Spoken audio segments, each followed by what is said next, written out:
And welcome inside another edition of the PreP Pod. My name is Chad Bush. His name is Mac Horvath. Ali Hadi is your producer. Glad you're with us. Thanks for coming back. We've got a very special guest coming up at the bottom of the hour, or in the other segment, if you will. Ty Spencer, the head coach of Detroit King football, will join us. We're looking forward to talking to Ty. He's got a fistful of rings. Yeah, like 5 state titles. The guy's just turned 30. I mean, an incredible conversation we look forward to having with him. And we've got some other fun things going on. It's just kind of a smorgasbord of summer things. But we'll start first with, sometimes we're the subjects, but not usually. Most times it's high school coaches or players or teams. We don't want the focus on us. We don't, but sometimes you force us to. And this past weekend, the man to my right, Mac Horvath, collected his second hole-in-one.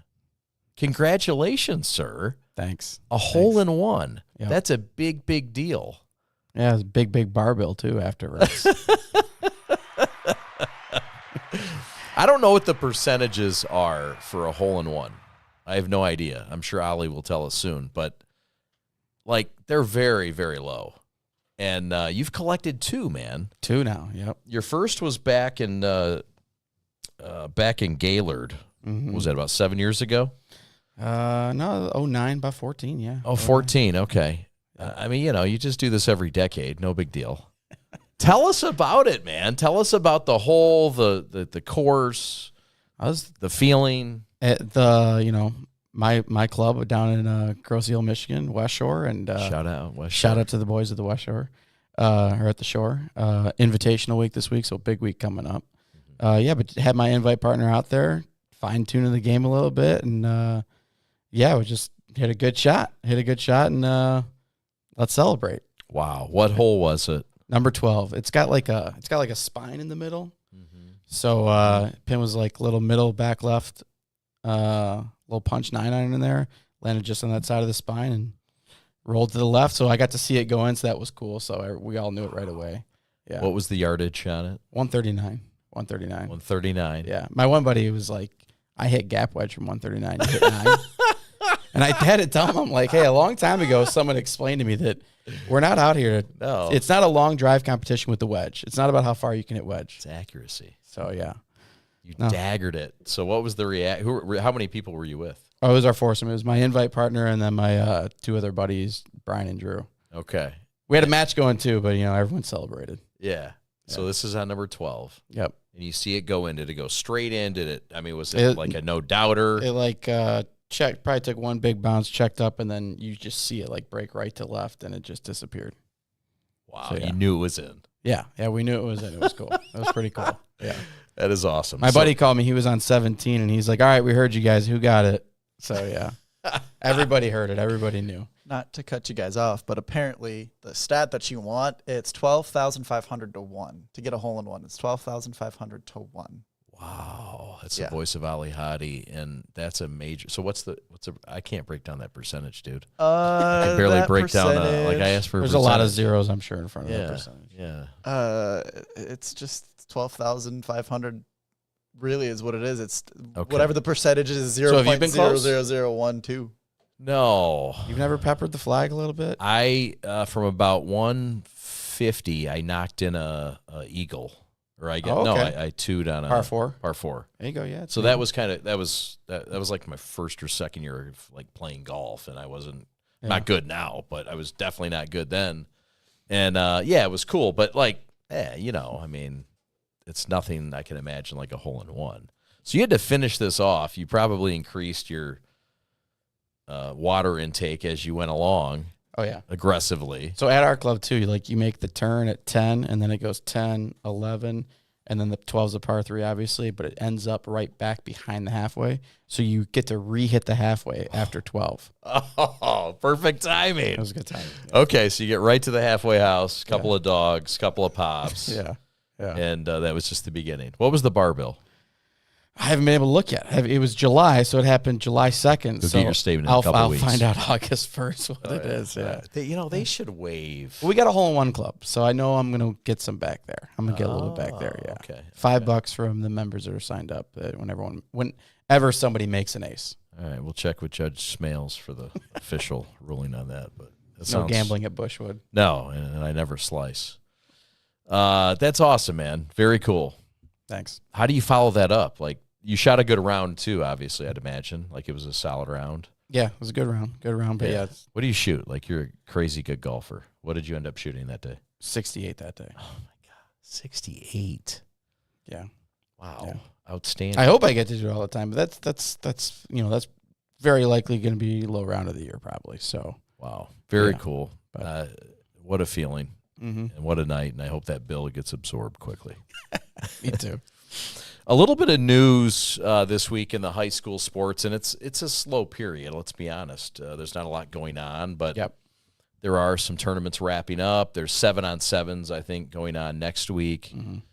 Maybe a deadish type period. But there was an announcement this past weekend or last week that Chaz Lulis is leaving Detroit King, and he's moving on to other areas. What do you know about it? Yeah, so Sunrise Academy, Sunrise Christian Academy in Kansas. They play in the league with Oak Hill and IMG and those sorts. So it's Prep school. Prep schools, yep, definitely prep school. And, it's something we talked about a couple weeks ago that we were excited about the guys coming into the state of Michigan, guys that are sticking around. Chaz, one of the better players, going to take off. You hate to see it. I still just don't get it, He was a San Diego commit. Yeah, he's committed. So, if you're committed going to take, that leap, are you trying to decommit so you can get something better? Right. Maybe, who knows? Obviously him and his family got the reasons for doing it, but yeah, I hate to see it, hate to lose another good player from the state of Michigan. Yeah, and that's going to be his third school. Started off at Catholic Central under Brandon Sinawi, and then carried on to George Ward. Yep. Who, Two good coaches. two really good coaches. Yeah, two good coaches. If you're leaving George Ward's program, I don't know. Got to look in the mirror maybe. Yeah, it's tough. That's a good coach, good man, good program, and I'm not saying he made the wrong decision, but I don't know if you're leaving for the right reasons. I just don't know what the college coaches think of that. The three schools in 4 years. There's probably not a college coach that looks at it as a positive. Obviously, you're going to get to play more games. You're going to play higher level of competition. But you used to play in the Central in the Detroit Catholic League. So yeah, and he had a nice season he did some great things. He's having a good summer. We covered his game a couple times. Says he had a good summer. Yeah. So sometimes, whatever. Hey, who am I to judge? But it just seemed like an odd movement. And we'll see how that King basketball program survives that. You kind of settle in on a guy, and I know George Ward pumps out, guards and players and people at an efficient rate. But yeah, when he left Catholic Central, there was somewhat of a domino effect too. So is there going to be a domino effect with him leaving King? Yeah. We'll see. Right. So also, again, coming up, we'll have Ty Spencer, the head coach, and we're excited to talk to him, of Detroit King, the back-to-back state champions. Yeah. Speaking of King. Yep. And the King theme. But there also is the Major League Baseball draft going on. Yep. So we're monitoring that to see if anybody local has gone. And, nobody yet. No high school prospects yet, no. As of airtime here on a Monday. A couple guys from state. One pitcher from Michigan, but that's it so far. So nothing yet. And that baseball draft has really changed a lot. It's 5 rounds now. Yeah. Used to be like 55 rounds when I was a kid. Right. Mike Piazza went in the 52nd round. They're now down to 5. And you've already been drafted, right? Yeah, out of North Carolina. Sure have. Finally, I've been there a while. I've been, raking the ball down there in Chapel Hill. But there is a Mac Horvath that plays for North Carolina. Yeah, big-time baseball and prospect. You knew that. You've gotten this text 100 times. I was like the last idiot to send it to you. You're like, yeah, I've got this before. You're very nice to me, by the way. accepting my excitement. But a Mac Horvath. This guy better be good. He better be. He better be getting hole-in-ones. I mean, he better do something special to catch up. But yeah, so Mac he can Horvath. take my 2 1s. I'll take his contract he's about to get. So I think he went, right? Second round or Yeah, Yeah. Orioles. Yeah. Nice town. Yeah, so it's interesting to see how things are developing in the offseason. 7-on-7s continue next week. I know Ty Spencer was talking to us off air prior to the show about his team getting involved in the Wayne State 7-on-7s coming up later this week. It's always a good reveal of kind of what your skills position have, and we know his skill positions are going to change quite a bit. For sure. I mean, should just hear his take on Dante Moore and what he can share. Obviously, that was one of the biggest prospects to come out of the area in a while. Top 5 player in the country, top 2 or 3 quarterback since he was a freshman, basically. Didn't stay local. Oregon decommitted. UCLA. How NIL play a factor, we'll see. But excited to talk to Coach. First football conversation on the pod, and it's kind of right around the corner. It's getting there. It's the next closest. It's getting there for sure. Yeah. So that'll be fun. But yeah, Dante Moore no longer at King, and excited to see what he does in Westwood at UCLA. Yeah. And we'll talk to Coach also about the flip. Yeah. From Oregon to UCLA, and playing time was supposed to be a big issue for him. I think he's going to be able to play right away there. I think so. I think that, along with the assistant coach leaving, that was his lead recruiter. But yeah, you're right. I think he's expected to get minutes early, and playing up at the Rose Bowl. How cool would that be? Have you ever been to the Rose Bowl? Never been to the Rose Bowl. Part of the Big Ten, so hopefully soon. Soon. I already texted my buddies and said November 2nd, 2024, Michigan at USC. We are there. We are there. Oh, man, what a fun time. Good time to be alive. So we're excited to talk to Ty Spencer, and we'll also preview next week's Prep Pod, which will also be That'll be a good one. Yeah, it'll be a good one. Excited for that one. He's Matt Horvath. My name's Chad Bush. Ali Hadi is your executive producer. Glad you're with us on episode 4. Ty Spencer, our guest. When we come back, we'll pause for a moment from our sponsor. Thanks for watching the Prep Pod. Back after this. Today's episode of the Prep Pod is sponsored by myself, Matt Horvath, and Mitten Mortgage Lending. At Mitten Mortgage Lending, you're going to have the opportunity to work with a broker, whether you're a client or a real estate agent. One of the things that we offer that is definitely 5-star worthy is our customer service. Nights, weekends, many deals happen on the weekends, and it is awful when you're working with a bank that's closed on the weekend. You can't get a hold on anybody. That is not the case with us at Mitten Mortgage Lending. You can reach out at 313-477-1965 or mac@mittenloans.com. That's NMLS 177-3215. And again, the Prep Pod is sponsored by myself, Matt Horvath at Mitten Mortgage Lending. And welcome back to another episode of the Prep Pod. Glad to have everybody for week 4, episode 4. Matt Horvath, your co-host of the Prep Pod. And we're back with a special guest, Mr. Ty Spencer, the head coach of Detroit King, a 5-time state champion as a coach. 1 as an assistant, 4 as a head coach. He's off a back-to-back banger of state titles for the boys from Lafayette. Welcome inside the house. Glad to have you on the Prep Pod, sir. Thanks for hanging out. Thanks for having me. Yeah, you bet. Appreciate it. How exciting is this for you going into an off season with an opportunity to really start from anew? You lost a lot. Mm-hmm. And I know you're a builder. And as a builder, like, this is fun. For some of the King faithful, they might be nervous. Anytime you lose Dante Moore, you're getting nervous. I don't care who you are. Right. But you got a chance to build. And how is the summer going for you? It's going well. It reminds me of my first year. In 2016, we had Donnie Corley and Lavert Hill, and they all graduated.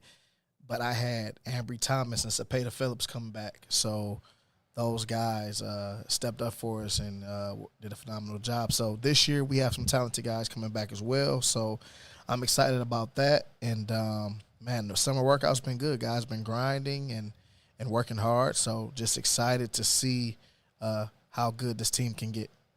Yeah, you mentioned, that year you had Donnie Corley, Lavert Hill, but then an Ambry Thomas that people may not have heard of yet. And everybody's heard of Dante Moore. Who's the up-and-coming stars on the offensive side of the ball for you guys? So on the offensive side of the ball this year, kind of like one of the main guys that started to step up last year at the end of the season is actually Damon Stennis.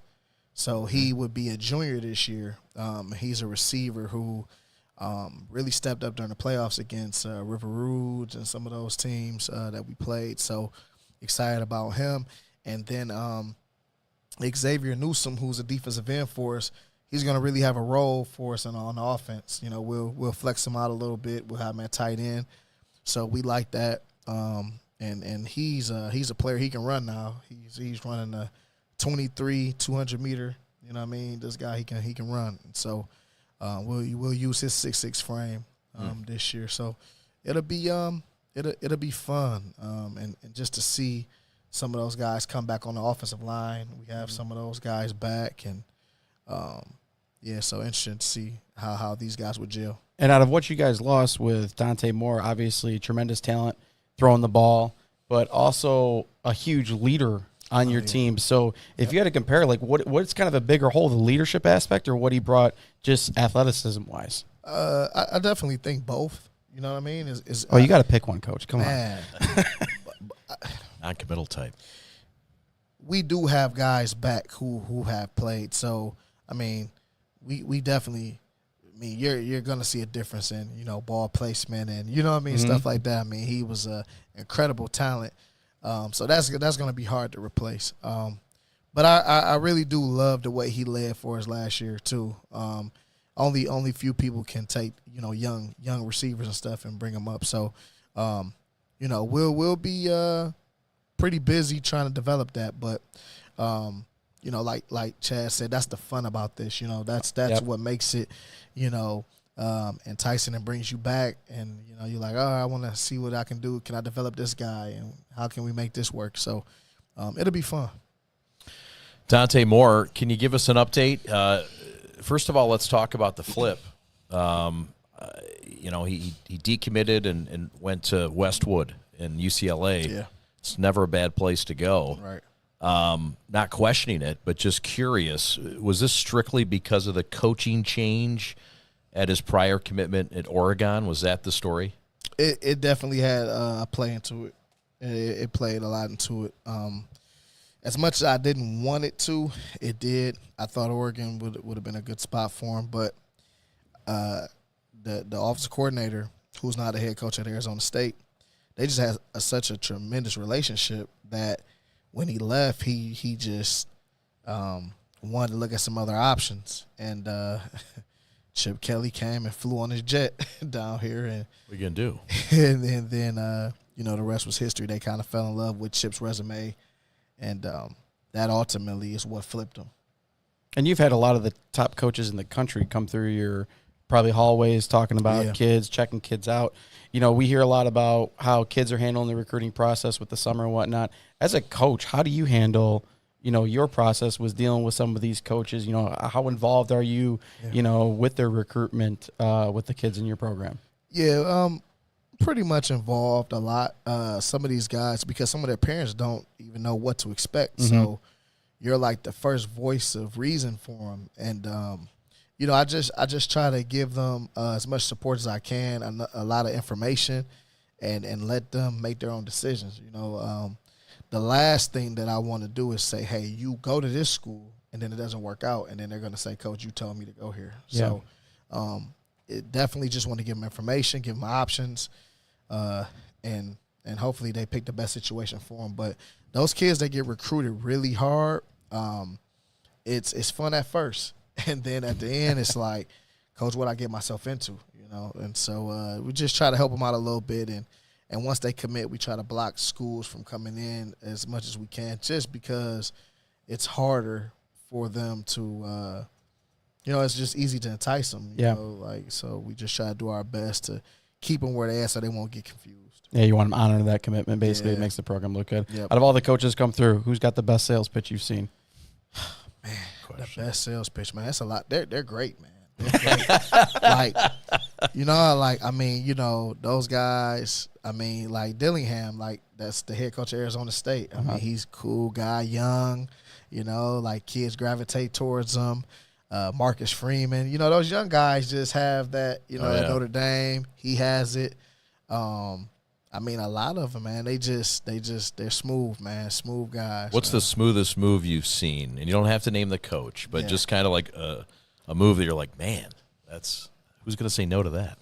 I don't know. I got to really think about that. Like a move that they did. I just know I can say this. One time Dante was throwing in the gym and coaches were leaving.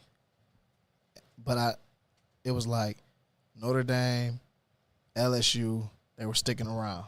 You know what I mean? Like, all right, we're not leaving. We're just going to stick around, see who's the last guy. Like, they just kept fighting to see who's going to be the last guy here. So that was funny to see where guys just pop up at your track practice, you know. So, yeah. NIL, how much did Dante get? You know what? I really don't know the exact number because when they do it, they actually do it outside of the coaches really are not involved in it. Like even like the UCLA coach is like a separate part. What's the rumor? But the rumor is he got a pretty good amount of money. But see, I don't know if it's like every year, every 2 years. I can tell you this. What I've heard before is some people get at his level like $250 a year. So, you know, you look at that for 4 years. You know, so but I've heard all types of numbers. Some of these numbers are not real that people are getting. That's what I'm wondering. It's like a lot of stuff is projections. Like, okay, if you win the Heisman, if you win a national championship, if you do this, you could get this amount. But kids are definitely getting $500,000 to, you know, and over though. But wow. I haven't heard, like, realistically, people getting $13 million or something like that. Like, nah, I haven't really. Yeah. So you hear about all the good that comes in with the players, you know, getting the money that basically they're deserving out there for sure. But like as a coach that you might see, what are some of the drawbacks of the NIL era that we've basically entered here? Yeah, I think you're gonna see there's gonna be people that are not getting NIL that's on the teams that are you know, that feel some type of way about it. Mm-hmm. So they may be in their feelings because they're a junior and a freshman is coming in here and he's getting more money than me. That's gonna hurt your culture a little bit. Yeah. So I think you got to be careful with how you really go about this NIL. And I think coaches understand that. The good ones, they do. And you just got to be strategic on how you do it, and find ways, whether that's through your living. This is assisted living for you, or your NIL is going to be to bring your parents up here. You know, like that's different than just money in your pocket. Yeah. Where people are like, hey, man, I don't have that money in my pocket. So I think you'll see a lot more of them. And then you'll probably see some more restrictions on it, on how it's being used too, I think. Yeah. You've dealt with guys who are making money now, and it's not all about it, but it also shows their character when guys come back that have, well, not NIL money, but they've made money in the big leagues, and they've come back to your school, and you've coached them, and they're still the same guy, you know, or yep. And we've got a recent example of that with Sauce Gardner. Yes. Right? This is a guy that number 4 overall pick in the draft, came out of King High School, went to Cincinnati, and went to the league. And, I mean, the guy's making gobs of money, but he's still the same dude, and he's still doing great things. Talk about your relationship with Sauce Gardner. Yeah. Sauce he's doing, man, a great job. I'm really proud of him. I told him I just appreciate the man that he's becoming. You know, giving back in Detroit. You know, and just putting himself in a position where he's telling the kids and the youth that, you know, I'll be that example for you. And that's big because you're putting a target on yourself. You know, let's say, hey, you know, I'm out here, and and I'm gonna show you guys, and I'm gonna be the best version that I can, so you guys can have an example. And so, just really love what he's doing. He's working hard. He he doesn't do much. He's really laid back guy. He works out. He chills. He's on the video game. That's pretty much it. So, love what he's doing, and just hope he continues. I just wish him well in everything that he's doing. It's awesome. And so everyone that's going to be watching this is familiar with, obviously, that same year, Hutchinson going number 2. Yep. As an edge rusher, you guys just sent Merriweather to Iowa last year as an edge. Eggleston, one of your top players back, edge rusher.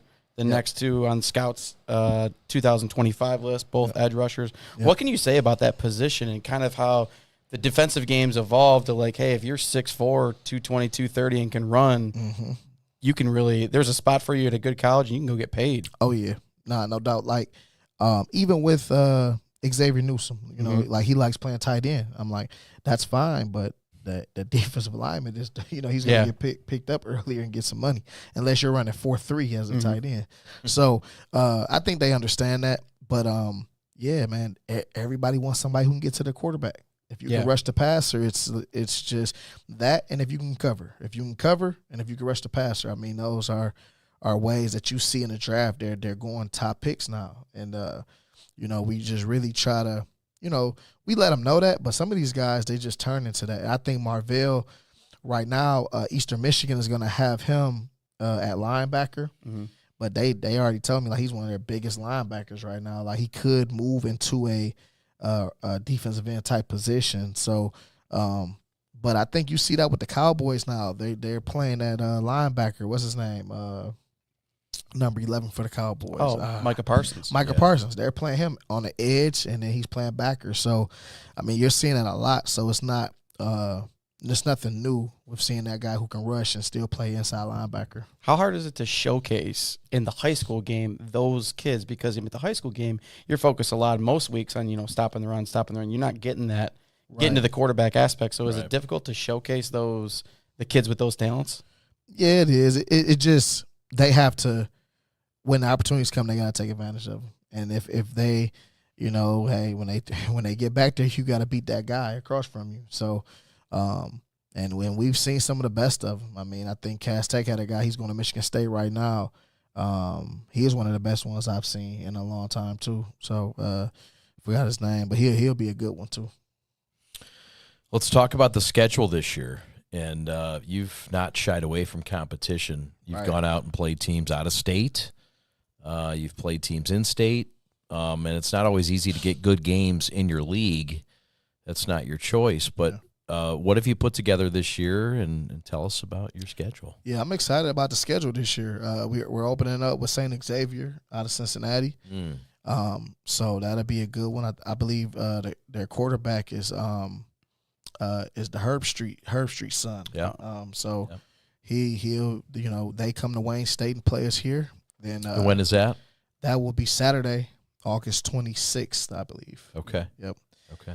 Then week 2 we go to Carmel. We go to Indiana, and we play them. They're a large school, like 6,000 students over there, one of the richest areas in Indiana. So that'll be another test for us.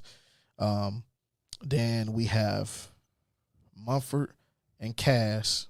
So for week 4 we'll have Cass, and then the last game of the season we'll play Moeller, Cincinnati Moeller. So again, so they have back the home running back. Yeah, we got him here this time again. Yeah. So they got the running back that's going to Michigan. They have a D lineman going to Michigan. So that's going to be a really, really good game that'll get us ready for the playoffs. We did that matchup 2 years ago on the prep. Yep. At your place, that was outstanding. And that kid was a sophomore running back at the time. The other kid got hurt, and he came in. That's and right. did damage. So yeah. So we definitely know about him. They got a new head coach though.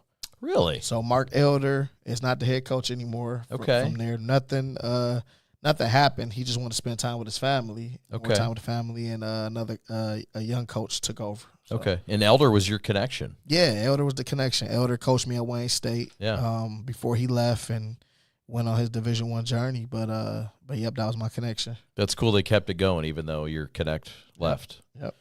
Let's go back to Wayne State. Let's go back to your high school years. You graduate in 2003 from Detroit King. Yep. By the way, I think extra credit, he's coaching at his alma mater. Right. I mean, I think that's always, It's a bonus. Always a bonus. It's always a bonus. It means more. And you go to Wayne State, and you sign up to play down the street for Paul Winters, and former Akron Zip himself. Yep. And you signed up to play there. Just take us through your Wayne State journey, and you built yourself into a fine cornerback, an all-leaguer. And, just take us through the Wayne State experience. Yeah, so before Wayne State, I went to Grand Rapids Community College. Mm-hmm. And they were recruiting me, and I was making a decision if was I going to stay for another semester to try to go Division I and get my AA, or just leave. And I just decided I just want to leave, get on scholarship. Junior college life was tough as it is. And Paul Winters just kept recruiting me, man. He kept recruiting me really hard. And I looked at the roster. I saw we had some guys that were coming back that I liked. Muhammad Bazi at linebacker, Nick Bodie at receiver. Jarrell Burris was a young DB. Sure. I looked like we had some pieces. Leo Wells was there at the defensive line. So I said, hey, it looks like we got some pieces here. Maybe we can go do something. And so me and my good friend, one of my best friends, Darian Fuqua, we ended up coming on over to Wayne State. And, man, it was a great experience. It was a great experience. Had a lot of other opportunities in the GLIAC or whatever, but, coming to Wayne was good and getting that program rolling to where they were in that 2011 National Championship. I felt like with some of the things that we did foundationally there. Mm-hmm. So You play with Joik Bell at Wayne State as well. Yep. I had the honor of covering Coach Spencer when he was at Wayne State as the voice on radio. And it was the stepping stone to that national championship finalist team. I can tell you that. It was a great culture, and it was a pleasure covering you then as well as now. So you come to King as an assistant. Let's transition you from student athlete, and a successful one, back in your home city. And by the way, how about the community college jump? I think that says a lot. Like, look at Ty Spencer now. He went 2 years at a community college, went Division II, and look at him now. Yep. You know what I mean? I mean, that's big time stuff. I think community colleges sometimes get a scar or overlooked. Yeah. I think that's very cool. But take us on your coaching journey. So my last year, I'm at my Wayne State is my last year. I'm like, what I'm going to do? So I asked Coach Winters, is there any way that I can, help out? So he says, yeah. He lets me, says, yeah, just go over there with the defense and help out with the defense. So Kurt Maddox, he was the defensive coordinator. Mm-hmm. He's at San Diego State now. Is he really? Yeah, he's a DC over there. No way. Yeah, with Brady Hoke. So he allowed me to just coach the corners and help out. I was doing substitutions for game day. And just learned a lot. Learned a lot about organization and stuff like that, but didn't really learn like how to coordinate or anything like that. Just learned a lot about just the X's and O's of football, how to be organized. So once that year showed me that I wanted to be a coach, and then I left that year so I could just finish up school because I had some more classes, and I loved the football. I was hanging around the facility too much. I said, Coach, I got to focus on school. So I finished and focused on school, and while I was doing that, I went to Ferndale for a year, was the head JV coach there, did some good things, but then came on over to King that next year and was the defensive coordinator in 2010. And so when I came over to King, that's when I really started to learn ball, and it just took me to another level with Coach Harville and just learning the X's and O's of the game and, just how to be a play caller. That's where I really learned that at. So, and then, Coach Harville just took me under his wing and let me go. And, we did some good things in 2015. So we took our lumps 2010, 11, 12. 2012, we lost to Brother Rice in the semifinals, by 1 point, I believe. And then 2015, we got back and we actually won the state championship that year. So, and then after that, of course, Coach passes away. I took over the program, and we won it again that year. So, but yeah, man, it was, it was a roller coaster. but we did it, and Coach Harville really owe him a lot as to my success as a coach. So much in football, I feel like coming from the basketball side of things, basketball head coach kind of runs the show. The assistants obviously are there to help out and whatnot. But when it comes to football coaches, I always feel like the head coach can be as good as possible, but, man, it's really about building a great staff. So who are some of the young Ty Spencers that you got right now on your staff right now? Man, right now, like, our offensive coordinator, Terrell Patrick, has been, like, awesome. So it's like it's been his show on offense and kind of like what we do on defense. But, like, I don't even bother those guys over there. You know what I mean? Like, they do their thing. I just make sure I know what the game plan is and check in with them. But they do a phenomenal job over there. Jarrell Nolan, who's the quarterback coach, doesn't get enough credit, doesn't really try to. He's an alum, went to Kentucky State, and, he's a guy who, helped DeQuan Finn, Dante Moore, Armani Pose. He just helped a lot of our guys, our quarterbacks that we had. So he's doing a great job over there too. And then on the defensive side, Rondé Stanton, we talked about the defensive line. Yeah. Coach Rondé Stanton, who played at Youngstown State. Sure. He's just really a true D-line coach. You know what I mean? Like, it's black and white with him, and the guys understand that, and they love him for that. But they're different, those D-line coaches. Yeah. They're always a little different. He's developing some dogs, so yeah. And then recently we got the addition of Matt Johnston. So Matt Johnston was Wayne State assistant coach, and he works in our building. And so I got him so he can help me coordinate the defense, so I can kind of be more of a head coach. And so he'll help do that. So I'm excited about him, and I got to give a shout out to Walter Reynolds too, because Walt Reynolds, he's our defensive back coach, and he's done a phenomenal job with, Jacoby, Oglesby, and Tion Parks. Those guys developed into Division I prospects. They weren't just guys that came in already that were stars. You know what I mean? Tion didn't even play football until high school. So just got to give Coach Reynolds a lot of props for that. When you have recruiters or anyone enter your building and come to King High School, and what are some of the comments you get that are folks surprised? Are they disappointed? What's the reaction that always gets you? I don't know if it's a reaction. They always come. But I know, like, one of the biggest reactions I got was one of the coaches from Arkansas, and he was like, "Are you guys running the hallway during the?" And I'm like, yeah, coach. We're it's snow outside. It's January, February. We don't have an indoor like in Texas. Like we're running in the hallways, man. This is how we get down here in Detroit, Michigan.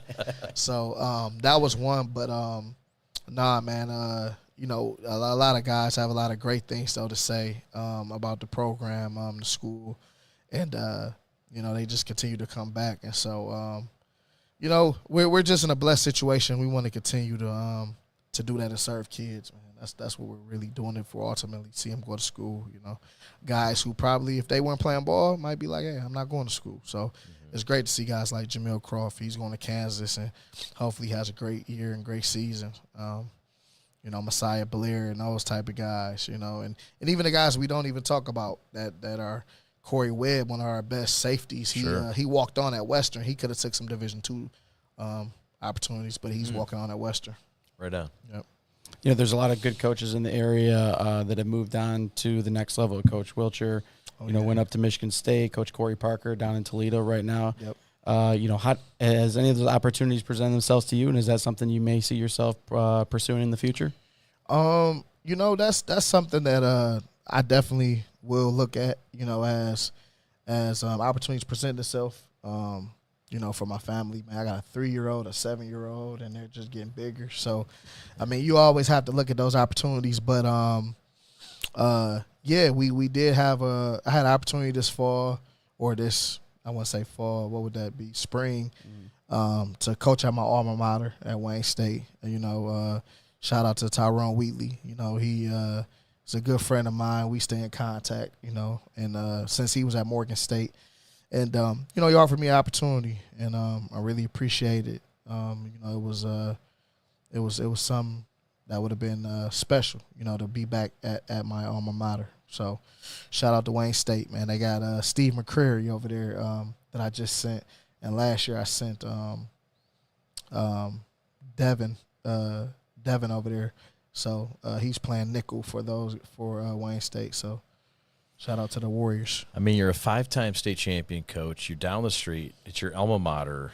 I mean, I'm sorry, with all due respect, like this is something you should get a strong look at or should have. And I know you won't say anything about Tyrone Wheatley, but like this is something that if I'm looking at, what a great fit! Like wow, what a great fit.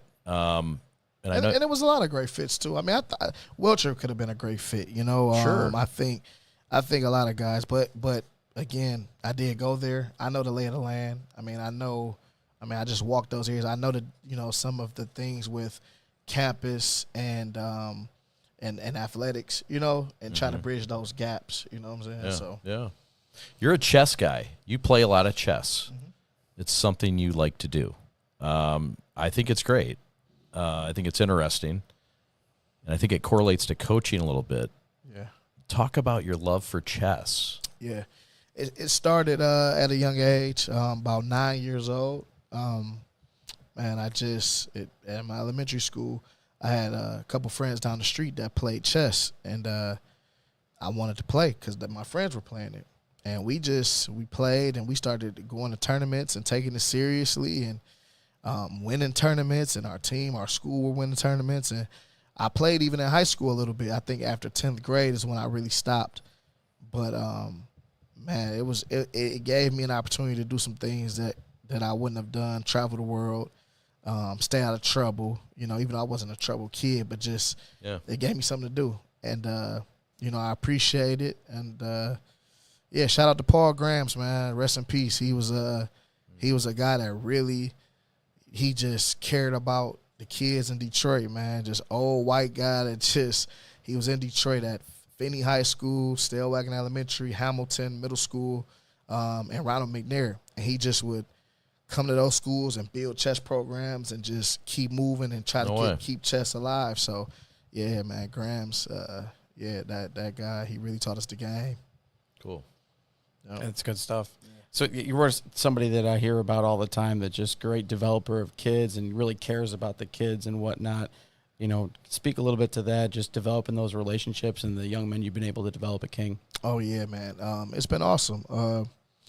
It's something that when I wanted to get into coaching, it was because I thought to myself, like, man, if I had somebody who could tell me exactly what to do and how to do it, maybe I wouldn't have to go to junior college. And I was like, wow, maybe I can be that for somebody who can relate to the kids, but at the same time, let them know what's right and what's wrong, love on them, you know, like people say, know when to burp them and when to punch them, you know what I mean? and that's what it's been like. And, you know, some of the guys, they probably won't get it because some of the kids sound mean, but they won't get it till they get older, you know, but they'll appreciate it. Like, nah, I'm glad Spence was on my head like that. And, but that's what it's really about, man. It's really about getting these kids out of here and letting them reach their dreams. And so, you know, when we're able to see these student athletes go out and do great things, man, it's just great to know. I mean, because like even Marvell was a JV kid for us that just worked his way up, and now he's going to Eastern Michigan, you know what I mean, to play linebacker. So just seeing those kids grow and develop as people too, high character kids, you know, it's awesome. He's Ty Spencer, entering his 8th year already, 4 state titles as a head coach, 1 as an assistant, and what a fun chat. Thanks for hanging out. Yep, thank you. Appreciate it. All the best this year. Appreciate it, Coach. We'll definitely be covering some games. You'll see more of Ty Spencer on the Prep. But for now, we'll take a pause and hear from our sponsor. We're back with more on the Prep Pod right after this.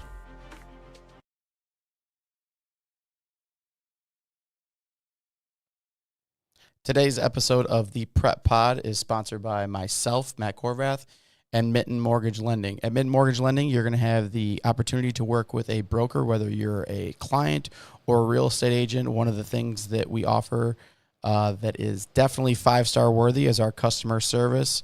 Nights, weekends, many deals happen on the weekends, and it is awful when you're working with a bank that's closed on the weekend. You can't get a hold of anybody. That is not the case with us at Mitten Mortgage Lending. You can reach out at 313-477-1965 or mac@mittenloans.com. That's NMLS 177-3215. And again, the Prep Pod is sponsored by myself, Matt Horvath at Mitten Mortgage Lending.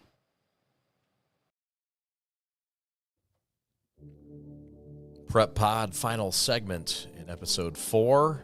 Matt Horvath and Chad Bush, glad to be with you from beautiful Canton, Michigan studios, top of the Ali Hadi Golden Towers. Glad to be with you. Ty Spencer, how about it? Great interview. What a great chat. Yeah. Man. Couldn't get enough. Wanted some more. Yeah, and we'll get more. We'll do some games this year, and we'll have some pregame chats. But, yeah, it's fun to get into it, especially with a guy that's seen a lot of coaches come through his hallways, a lot of kids come through, and a guy that does it for the right reasons. 100%, yeah. You know? Yep. Does it for his alma mater and for, yeah, just a fun discovery there. What was your favorite moment in our discussion with Ty the Spencer? one thing that stood out a little bit was the NIL talk, given that inside information, that coaches have that, you're not going to find on anywhere else, recruiting boards and whatnot, which I'm ashamed to say that I spend way too much on stuff like that. So, but no, coach was really great with that. He mentioned the NIL and how, you hear about a lot of positives, and I want to know what the negatives were. And I think he pointed out something that was super true. I've heard it from, again, those message board types, but, that's something that like Michigan shied away from giving recruits a lot of big money up front and kind of made you earn it, and you're going to get your NIL. Back end money. Yeah, exactly. And Coach brought up a great point. It's tough giving a freshman a bunch of money because people are going to go the opposite route for sure to try to steal a recruit or whatnot and get a lot of money up front. And then that person enters the locker room and there's a junior or senior who's not getting that bag that freshman's getting. And like he said, can get in their feelings about it, and it can disrupt the locker room. That makes a lot of sense. Yeah, shaking up the chemistry. And it does beg the question, like, how much is this going to help? How much will it hurt? Yeah. Where should you supply the NIL money? At what point? You mentioned the back end. Michigan does for the upperclassmen, and Oregon, obviously, how much could Oregon, I know it wasn't all about the money, but like if Oregon's offering you something, it's probably significant. Yeah. What much can UCLA counter with? Right. Yeah, exactly. With Nike in the backyard there. How much do you think UCLA coming to the Big Ten helped? Could have, definitely, for sure. That's definitely had to put a boost into not just the football program, the athletic program in general. Yeah. That's huge. That's substantial. There's a lot of contractual money that's going to come in through TV rights and whatnot that the Pac-12 just couldn't produce, basically, and that's how the Big Ten was able to poach those two out of that conference. I'm excited as hell for that. I cannot wait to get those teams in there. They just released the schedules and whatnot. So, yeah, it should be really exciting. Dante Moore will be making a visit back to Michigan for sure. Sure, in 2 years. Yeah, at some point in time. Well, if he stays at UCLA and for 3-4 years. Man, it's going to be fun to follow. Mm-hmm. We'll also talk about next week. We've got a great slate we'll continue with. Yep. And we'll shift over to basketball again next week. Yeah. Talk with Trey McKinney and Todd Covert. And there's some coaches we talked about, like we talked with Coach about taking that jump to the NCAA. We've had some high school coaches do that. Obviously, Nate Oates, super big name around here that's, is probably the best coach, one of the best coaches, top 5 in college basketball now, that was at Romulus like yesterday. Romulus that takes the leap to get on Bobby Hurley's staff in Buffalo. Yeah. And Hurley leaves. Yeah. And Nate Oates was his third guy on the bench. Mm-hmm. I was covering the MAC pretty intimately at the time. Nate Oates was the third guy on that bench. And you just think with all the football, when he got there, with all the football talent that's got recruited from this area, how long is it going to take before one of these football coaches grabs one of those bigger jobs? Obviously, like we said during the interview, Wilcher went to Michigan State, Corey Parker at Toledo, but you know, like Coach Ty mentioned, there's coaches in Texas to us. I don't know if it was on or off air that coaches from Texas make that jump all the time. Yeah. And you know, how quickly is it going to be where you're going to see a high school coach have success like he's had in Michigan, and then go have success as a head coach at the college level? Yeah, and the loyalty to the high school level is not there as much. I mean, because it's. I mean, what are you going to do? Sometimes, like that's a Coach different said, lifestyle. I've got 2 kids. Yeah, it's you know, it's a totally different ball game. It's a different ball game. Yeah. Like you can jump to a 6-figure salary like that, and in the public school system or even the private school system, you're not necessarily guaranteed that. So it's a financial security thing. I can get it, and then you've shown the ability to develop young men. Yeah. And the natural recruiting skill. Can you imagine having Ty Spencer walk into your – I mean, I can't believe he's still here, to be honest. Yeah, if you're a MAC school, I don't know how you're not grabbing that coach up, especially, you know, obviously sit with him for some time, but just the things you hear around the high school area and the respect that he has. And, you know, it really every time the respect that he has, the first thing is, you know, the relationships with kids, and that is what it's all about, even at that level of recruiting. So about to enter his 8th year, and who knows how much longer, but I know the King community appreciates him. But, yeah, a good question about the jump. And back to Nate Oates, I mean, you just never know. I mean, if you make that leap and you get an opportunity, you're one step away, and the cream rises to the top, and coaches certainly have an eye for other coaches that have that ability. Yeah, you have some success, and who knows where that can lead. That could lead to the SEC real quick, like it did for him. So, yeah. Unbelievable. We also want to talk a little bit about how well Ali Hadi knows his sports. And we all know our executive producer, Ali Hadi, is well-rounded in many areas. Yeah.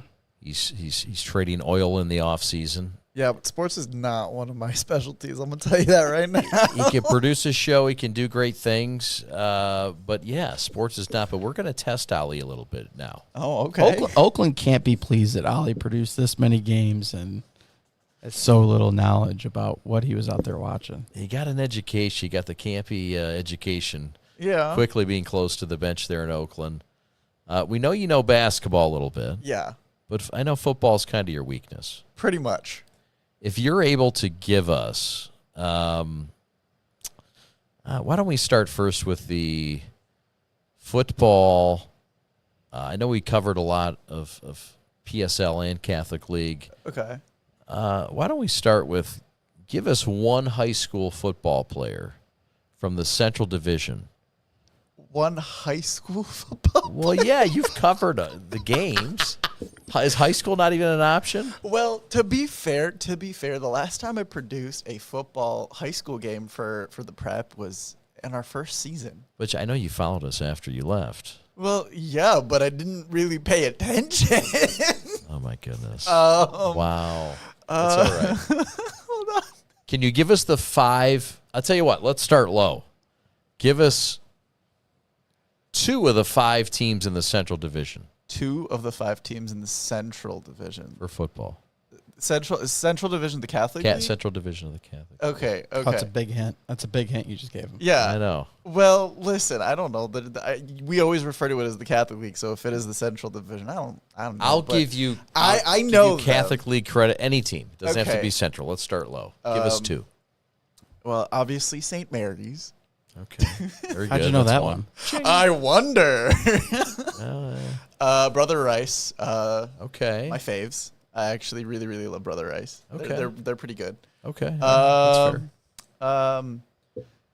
I don't know if they're considered part of the Catholic League, but I know Marion's part of it in a sense. I'm going to give you half credit. Okay. They don't play It's like- football. Because they don't play football. They're well, not in you the Central just- Division, you but they just are a said- high-level Catholic League, Central Division for most. Okay. Well, did you say specifically for sports. football? Yeah. Oh, I didn't. I thought did. I thought you changed it from name football players to okay. All right. So Brother Rice, St. Mary's. I know. Catholic Central, right? To say that was tough. That was a tough one there. Okay, right down the road here. Yeah. Tough one. Who else do I know? I think that's all. Well, the Central Division football, there's only one more, right? Because UD's in the Yes, double that's A. right. That's right. De La Salle. Yeah. Oh yeah, you're right. Yep. That's all right. It's pretty. Hey, 3 out of 4, There you go. And I got a bonus half. and you got a bonus half with Marion. What do you think? You got any questions for Ali? Any trivia? I mean, now we're going to go into the game a little bit. Okay. So all right. Game if questions. somebody ran a good route, what position do they play? We're talking football. Yeah. Like, that was a good route ran. What position does he play? 2 acceptable answers. Yeah.